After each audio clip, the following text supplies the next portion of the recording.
Shalom, damai sejahtera di hati. Bapak Ibu saudara-saudara yang Tuhan Yesus kasihi, bangsa Cina adalah suatu kerajaan besar, kekuatan tentaranya yang luar biasa.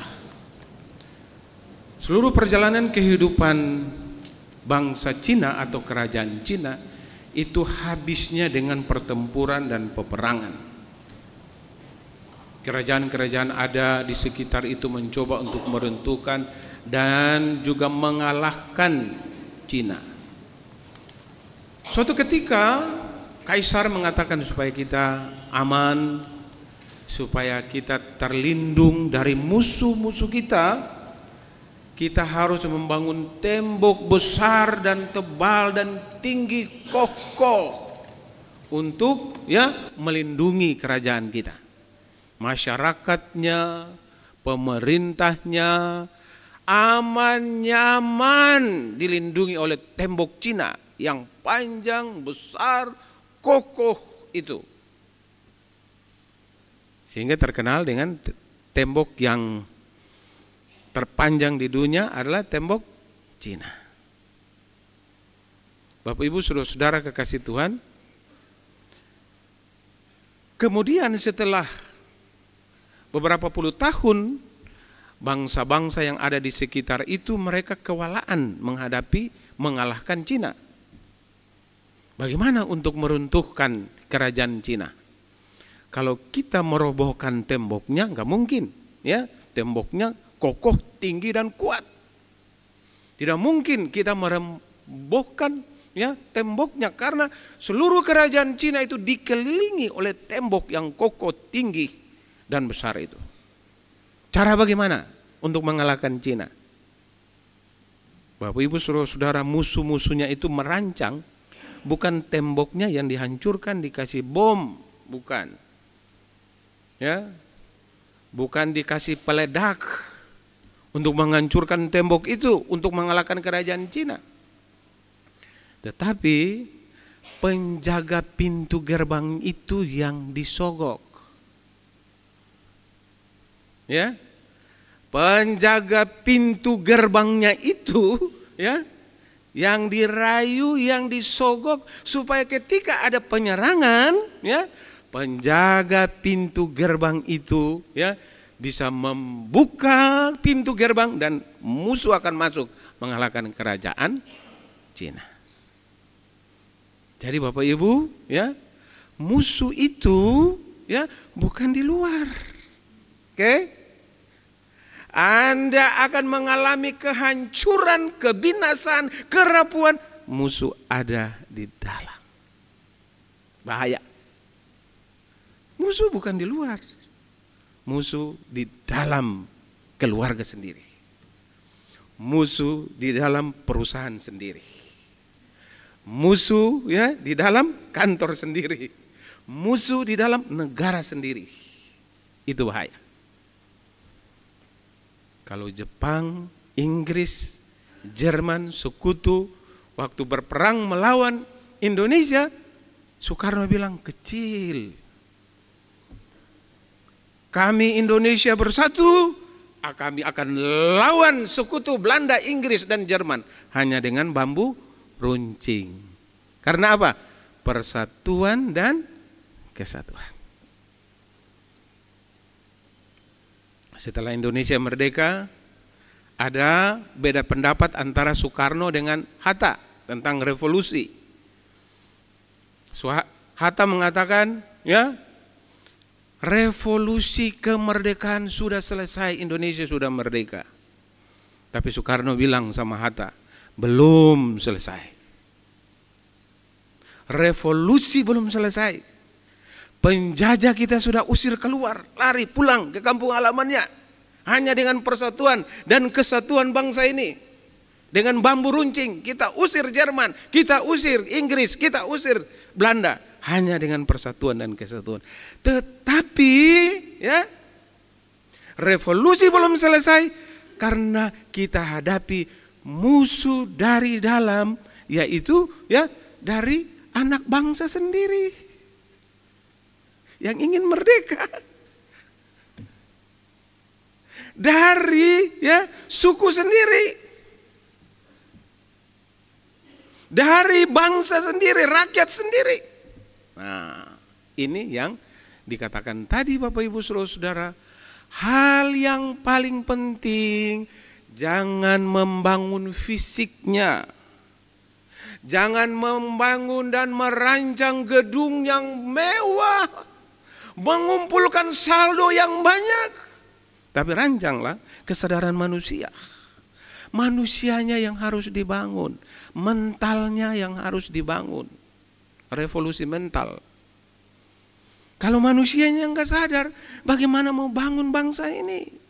Manusianya masih malas-malasan, bagaimana mungkin menjadi bangsa yang besar, yang bisa berkompetisi? Tidak mungkin. Jangan bangun bangsa, bangun satu RT RW saja tidak mungkin, karena manusianya itu adalah rapuh, tidak mengerti dan memahami tugas dan tanggung jawabnya. Catatan pertama, untuk membangun hidup yang baik, hidup yang penuh dengan damai dan sejahtera, mulai dari diri sendiri. Nggak usah lihat lain, mulai dari diri sendiri. Kesadaran diri sendiri. Jangan bertanya apa yang diberikan negara bagimu, tetapi bertanyalah apa yang saya berikan bagi negara. Kan mulai dari diri sendiri. Jangan bertanya apa yang gereja berikan bagi saya, pelayanan bagi saya, ibadah-ibadah bagi saya. Tapi bertanyalah lebih dahulu mulai dari diri sendiri, apa yang sudah saya berikan bagi gereja dan pelayanannya. Jangan bertanya bahwa orang lain harus berikan, memuaskan saya sepuas-puasnya. Harus begini dan begono dan sebagainya. Bertanyalah bagi dirimu apa yang engkau sudah berikan. Supaya Bapak Ibu Saudara-saudara ada damai dan sejahtera. Ada sukacita. Kalau mulai dari diri sendiri. Tapi Bapak Ibu, untuk memulai dari sendiri harus kesadaran dulu. Kalau sing sadar, nyanda sadar ngana, nanti Tuhan kasih sadar. Sudah masuk ICU, pasang oksigen, jalan bengko-bengko, baru mau sadar. Bapak Ibu, untuk sampai kepada membangun kehidupan bersama mulai dari diri sendiri, sadar, orang ini siapa ya? Hanya manusia yang berdosa dan rapuh. Tidak ada gunanya apa-apa. Hanya seperti daun rumput kering dan debu tanah. Selesai. Ditiup angin dan pergi. Selesai. Hanya tinggal nama. Kesadaran dulu. Kesadaran dulu. Aduh, beta susah lah Aduh, beta su keliru nih. Bikin Tuhan pun sakit hati. Lewat perkataan, perbuatan, tutur kata, cara hidup saya menyedihkan hati Tuhan. Tidak ada damai dan sukacita. Dari kesadaran itu Bapak Ibu Saudara-saudara, lalu pergi mengaku dosa, bertobat, hidup baru, jadi berkat. Sadar, pergi, mengaku doa, mengaku berdosa, diberkati, dipimpin Tuhan, menjadi berkat. Tapi kalau sing sadar-sadar, tidak mengerti, jadi angku dan sombong, seakan-akan malaikat saya, seakan-akan kuat saya, seakan-akan hebat saya. Tunggu waktu Tuhan untuk menyadarkan kamu ketika kamu mengembuskan napas satu-satu. Baru engkau sadar lagi, so nyanda guna, ngana mau manyasal, sayang. Nggak ada guna. Kita pe hati, so terlalu sakit sekali. Bapak Ibu Saudara, Anda sebentar duduk di meja perjamuan. Anda sebentar datang, terima roti, minum anggur. Apa artinya Anda mau duduk di meja perjamuan ini, tapi hati Anda masih kotor dengan orang lain. Hati Anda masih penuh dengan keangkuhan dan kebencian terhadap yang lain. Istri kepada suami, suami kepada istri, kakak kepada adik, kepada teman, kepada sesama para pelayan dan hamba Tuhan. Engkau masih hidup berlumuran dosa. Dan apa gunanya engkau terima itu roti dan anggur kalau engkau hidup duduk dalam kemunafikan? Lebih baik engkau enggak usah duduk dalam meja perjamuan, itu dalam kemunafikan dan hawa nafsumu. Bapak Ibu Saudara kasih Tuhan, kenapa Petrus mengatakan dalam khotbahnya kepada jemaat yang mula-mula hidup sungguh luar biasa, hidup diberkati, menjadi berkat bagi orang lain. Jemaat mula-mula manisnya hidup mereka. Karena apa Bapak Ibu Saudara? Satu hari saja Tuhan menambahkan mereka berapa jumlahnya Bapak Ibu? Satu hari Tuhan menambahkan mereka berapa? Ayat 41. Satu hari Tuhan tambahkan mereka orang-orang yang menerima perkataannya itu menerima diri dibaptis. Dan pada hari itu jumlah mereka bertambah 3.000 orang satu hari. 3.000 orang Tuhan tambahkan jumlah mereka. Orang yang menerima perkataan itu. Perkataan itu. Perkataan siapa ya? Bagaimana perkataan itu? Sehingga mereka ketika menerima perkataan itu, Tuhan memberkati mereka 3.000 orang satu hari menerima baptisan. Mari kita lihat di ayat 38, pasal 2 ayat 38. Bapak Ibu, buka pasal 2 ayat 38, khotbah Petrus kepada orang-orang pada waktu keturunan Roh Kudus, hari Pentakosta itu. Khotbah Petrus ayat 14 sampai dengan ayat 40. Tapi kita lihat, karena ini berhubungan dengan ayat 41 tentang perkataan itu. Perkataan itu intinya ada pada ayat 38. Kita baca bersama ayat 38. Hitungan 3 kita baca bersama. 1, 2, 3. Jawab Petrus kepada mereka, bertobatlah dan hendaklah kamu masing-masing memberi dirimu dibaptis dalam nama Yesus Kristus untuk pengampunan dosamu, maka kamu akan menerima karunia Roh Kudus. Pertama apa? Ya, bertobat. Jawab Petrus kepada mereka, bertobatlah. Dan hendaklah kamu masing-masing memberi dirimu untuk dibaptis dalam nama Tuhan Yesus Kristus, dosamu diampuni dan terima Roh Kudus. Perhatikan baik-baik Bapak Ibu ayat ini. Pertama, bertobat. Kedua, memberi diri. Ketiga, ya, diberkati dengan Roh Kudus. Saya mulai dari satu-satu. Pertama, supaya hidup kita diberkati, ada pertobatan. Berbicara tentang pertobatan, berbicara tentang kesadaran diri. Bagaimana mungkin saya mau bertobat, sedangkan saya nggak tahu salah saya apa? Bagaimana saya mau bertobat, saya nggak tahu Dosa yang saya buat apa? Hei bro, sis, bertobat. Jangan tunggu waktu Tuhan menegur kamu. Bertobat. Kita yang salah. Yang tidak salah kita. Kita benar. Sini nih. Jadi definisi tentang benar dan salah itu abu-abu.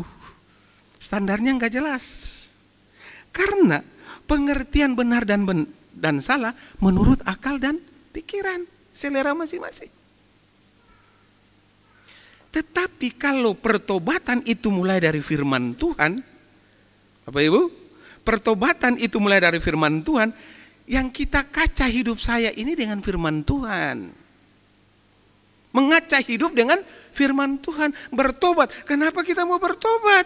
Karena firman Tuhan mengatakan jangan berbuat dosa. Dosa ini melanggar kehendak Tuhan. Kalau Tuhan bilang jangan mencuri, kamu mencuri, berarti kamu berdosa. Katakan ya, di atas ya, tidak di atas tidak. Jangan kamu kompromi dengan dosa, menghalalkan segala cara. Enggak, karena orang bilang banyak begitu, saya ikut-ikut saja. Akhirnya apa? Dosa dan tidak dosa itu menurut pengertian orang umum, tetapi bertentangan dengan firman Tuhan. Pada firman Tuhan mengatakan dosa itu jelas, melanggar kehendak Tuhan. Jangan mencuri, jangan membunuh, jangan merampok. Oh enggak apa-apa kok, membunuh, merampok, mencuri enggak apa-apa. Karena orang lain bilang kalau mencuri dan merampok itu enggak apa-apa. Karena orang lain yang bilang, bukan firman Tuhan yang bilang, orang lain yang bilang. Sehingga Anda tidak punya standar hidup. Standar hidup karena orang lain, bukan standar hidup menurut firman Tuhan. Jadi tujuanmu hidup itu apa? Menyenangkan orang lain atau menyenangkan Tuhan? Kan menyenangkan Tuhan. Meskipun saya menjalani hidup ini, orang lain membenci saya, orang lain melakukan, tapi kalau saya menyenangkan Tuhan, jalan. Karena orang lain belum tentu hidup sampai besok. Tergantung dari Tuhan yang nanti menentukan jalan hidupnya malam ini. Tapi kalau kita mengikuti jalan Tuhan, Tuhan bilang, jalan anakku. Biar dokter vonis kamu 1 hari saja hidup, aku bilang jalan. 5 tahun lagi, 10 tahun lagi. Tuhan yang mengatur hidup kita. Jadi Bapak Ibu Saudara-saudara, kesadaran diri untuk bertobat itu penting. Lalu kesadaran diri untuk bertobat itu jangan tinggal tempat. Sudah tahu salah nih, sudah tahu dosa nih, tapi tinggal di situ saja, bercokol di situ saja. Tidak melangkah dan pergi mengaku saya telah lakukan sesuatu yang tidak benar di hadapan Tuhan. Lalu apa Bapak Ibu? Selanjutnya di situ dikatakan apa? Setelah bertobat kamu masing-masing memberi diri kan? Memberi diri, sadar akan dosa, pergi melangkah memberi diri kepada Tuhan. Lalu apa? Tuhan mengampuni dosamu, hidup lamamu engkau tinggalkan. Hidup pikiran kotor-kotor engkau tinggalkan, ya. Hidup dalam kebencian, keangkuhan, kesombongan engkau tinggalkan. Hidup fitnah, hawa nafsu engkau tinggalkan. Lalu Tuhan memberikan apa? Hidup baru untukmu. Tanda orang hidup baru itu apa? Roh Kudus tercurah bagi hidup. Tinggalkan lama, mengaku dosa, melangkah pergi cari Tuhan. Tuhan berkati hidup kita menjadi hidup baru. Roh Kudus pimpin. Buahnya apa? Buahnya apa Bapak Ibu? Ayat 45. Buahnya, setelah sadar, pergi bertobat, diberkati Tuhan, Roh Kudus pimpin. Ayat yang ke-45. Saya baca dari 44 aja. Dan semua orang yang telah menjadi percaya tetap bersatu. Dan segala kepunyaan mereka adalah kepunyaan bersama.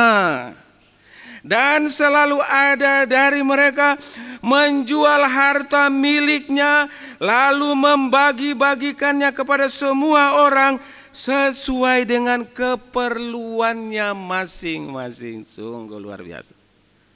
Setelah sadar, kelemahan dosa, pergi mengaku kepada Tuhan, diberkati, curahkan Roh Kudus, hidup baru. Hidup baru bagaimana? Jangan angku dan sombong. Ini semua bukan kita punya Pak Pendeta, hanya dari Tuhan. Kita mau kasih sama Tuhan, kasih joh. Jangan bersungut-sungut. Karena bukan punya kita, tapi punya Tuhan. Yang menangis, ikut menangis bersama. Yang tertawa, ikut tertawa bersama. Kalau torang kurang-kurang sadiki, maaf jo, torang kurang-kurang.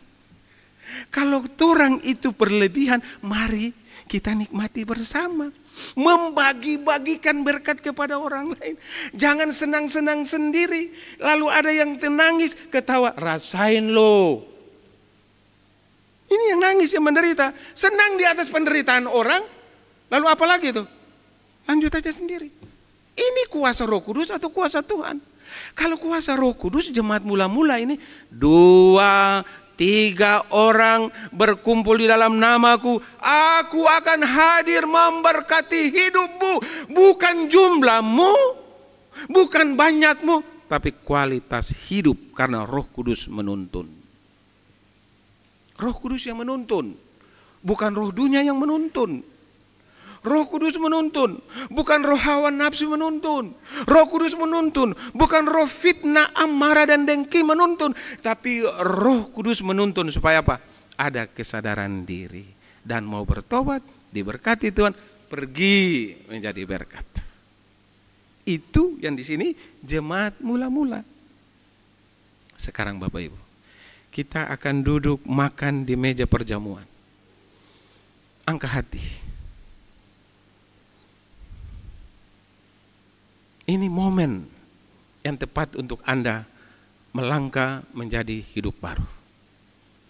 Belum tentu Anda bisa hidup sampai besok pagi. Belum tentu. Misteri, rahasia. Jadi orang mau ikut perjamuan kudus itu bukan tradisi. Yang penting makan, minum, roti, anggur, tidak mau berubah karakternya. Kalau di kampung saya di Maluku sana, itu 2 minggu sebelum orang duduk perjamuan kudus, berdiri dulu. Berdiri, angkat hati, siapkan hati. Suami istri siapkan hati sungguh-sungguh untuk duduk di perjamuan. Adik kakak siapkan hati betul-betul duduk di meja perjamuan. Opa siapkan hati betul-betul. Sehingga perjamuan kudus itu bukan asal-asalan dan hanya tradisi biasa, tapi perjamuan kudus itu membuat kita merubah karakter hidup kita menjadi karakter Kristus yang hadir. Saya ulang lagi Bapak Ibu.